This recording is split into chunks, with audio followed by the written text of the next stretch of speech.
Saba Abu Alima was a wife and mother of 4. Now she's a widow and all of her children have been buried, including her 13-month-old son.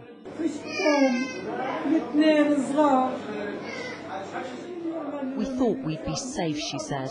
We hid, but the Israeli tanks found us. And she claims they weren't firing ordinary shells.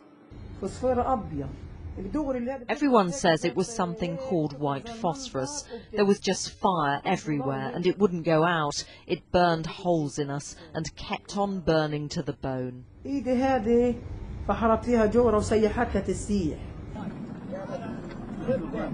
We travelled to Saba's neighbourhood, the shattered town of Bet Lahia, which saw some of the worst of the fighting.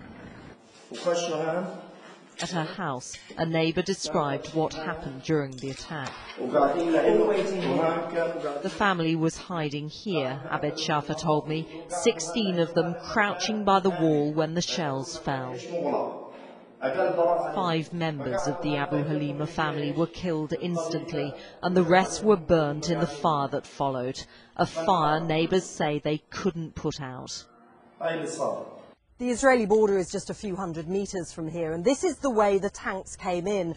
You can see this churned up area of ground over here. This is where they were operating for more than a week. Now they were firing into this heavily built up area. What we don't know is if anyone was firing back at them from here, and we also can't confirm the type of weapons the Israeli forces might have been using, but the accounts of the doctors who treated the injured suggest that it could have been white phosphorus. The birds are different than the birds which we used to treat. It has a very offensive odor. It starts with patches, small patches.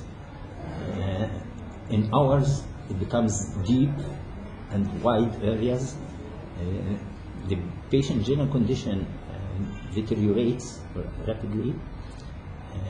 We discussed it with our colleagues who came to help us in this disaster from different countries, actually.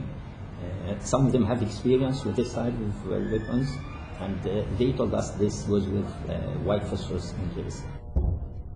These pictures appear to show Israeli forces firing white phosphorus in Gaza, a legal weapon, but one which isn't designed for use in civilian areas. My impression is that no one's denying that white phosphorus was used. The question is, how was it used, what kind of shells were they, and was it used in appropriate ways? Scores of people in Gaza, like Saba, have been scarred by unusual burns during this war.